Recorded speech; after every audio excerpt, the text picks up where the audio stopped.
దేవుని పరిశుద్ధ నామానికి స్తోత్రాలు. ఈ రోజున యెహెజ్కేలు గ్రంథము 12వ అధ్యాయము.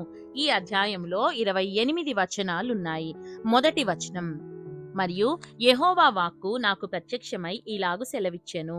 రెండవ వచనం, నరపుత్రుడా, తిరుగుబాటు చేయు వారి మధ్య నీవు నివసించుచున్నావు.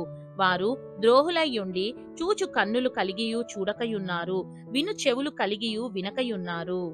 మూడవ వచనం, నరపుత్రుడా, దేశాంతరము పోవువానికి తగిన సామాగ్రిని మూట కట్టుకొని పగటివేళ వారు చూచుచుండగా నీవు ప్రయాణమై నీవున్న స్థలమును విడిచి వారు చూచుచుండగా మరియొక స్థలమునకు పొమ్ము. వారు తిరుగుబాటు చేయువారు అయినను దీని చూచి విచారించుకొందురేమో.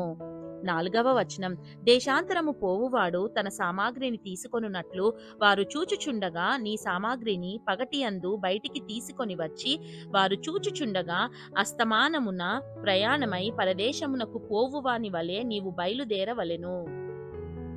ఐదవ వచనం, వారు చూచుచుండగా గోడకు కన్నము వేసి నీ సామాగ్రిని తీసుకొని దాని ద్వారా బయలుదేరుము. ఆరవ వచనం, వారు చూచుచుండగా రాత్రి అందు మూట భుజము మీద పెట్టుకొని నేల కనబడకుండా నీ ముఖము కప్పుకొని దానిని కొనిపొమ్ము. నేను ఇశ్రాయేలీయులకు నిన్ను సూచనగా నిర్ణయించితిని. ఏడవ వచనం, ఆయన నాకు ఆజ్ఞాపించినట్లు నేను చేసి తిని. ఎట్లనగా నేను దేశాంతరము పోవువాడనైనట్టుగా పగటి అందు నా సామాగ్రిని బయటికి తెచ్చి అస్తమయమున నా చేతితో గోడకు కన్నము వేసి వారు చూచుచుండగా సామాగ్రిని తీసుకొని మూట భుజము మీద పెట్టుకొంటిని.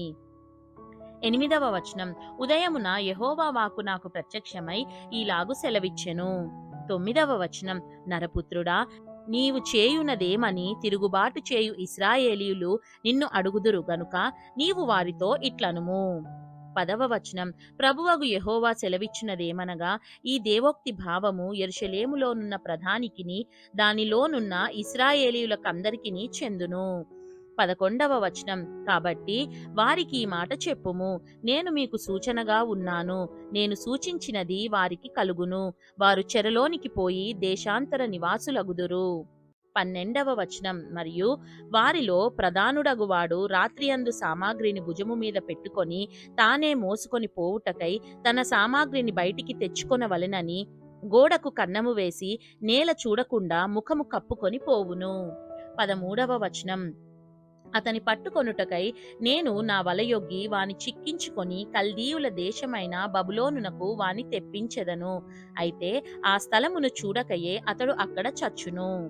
14వ వచనం, మరియు వారికి సహాయులై వచ్చిన వారినందరినీ అతని దండు వారినందరినీ నేను నలుదిక్కుల చెదరగొట్టి కత్తి దూసి వారిని తరిమెదను. 15వ వచనం, నేను వారిని అన్యజనులలో చెదరగొట్టి ఆయా దేశములలో వారిని వెళ్ళగొట్టిన తరువాత నేనే యెహోవానయ్యున్నానని వారు తెలుసుకొందురు. 16వ వచనం, అయితే నేను యెహోవానయ్యున్నానని అన్యజనులు తెలుసుకొనున్నట్లు తాము చేరిన అన్యజనులలో తమ హేయ కృత్యములన్నిటినీ వారు వివరించి తెలియజెప్పుటకై ఖడ్గము చేత కూలకుండును, క్షామమునకు చావకుండను, తెగులు తగలకుండను నేను వారిలో కొందరిని తప్పించెదను. 17వ వచనం, మరియు యెహోవా వాక్కు నాకు ప్రత్యక్షమై ఈలాగు సెలవిచ్చెను. 18వ వచనం, నరపుత్రుడా, వణుకుచూనే ఆహారము తిని తల్లడింపును చింతయు కలిగి నీళ్లు త్రాగి. 19వ వచనం, దేశంలోని జనులకీలాగు ప్రకటించుము, యెరూషలేము నివాసులను గూర్చియు ఇశ్రాయేలు దేశమును గూర్చియు ప్రభువైన యెహోవా సెలవిచ్చినదేమనగా, దానిలోనున్న కాపురస్తులందరూ చేసిన బలాత్కారమును బట్టి దానిలోని సమస్తమును పాడైపోవును గనుక చింతతో వారు ఆహారము తిందురు, భయభ్రాంతితో నీళ్లు త్రాగుదురు.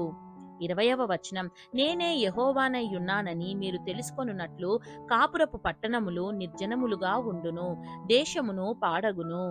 21వ వచనం, మరియు యెహోవా వాక్కు నాకు ప్రత్యక్షమై ఈలాగు సెలవిచ్చెను. 22వ వచనం, నరపుత్రుడా, దినములు జరిగిపోవుచున్నవి, ప్రతి దర్శనము నిరర్ధకమగుచున్నది అని ఇశ్రాయేలీయుల దేశములో మీరు చెప్పుకొను సామెత ఏమిటి?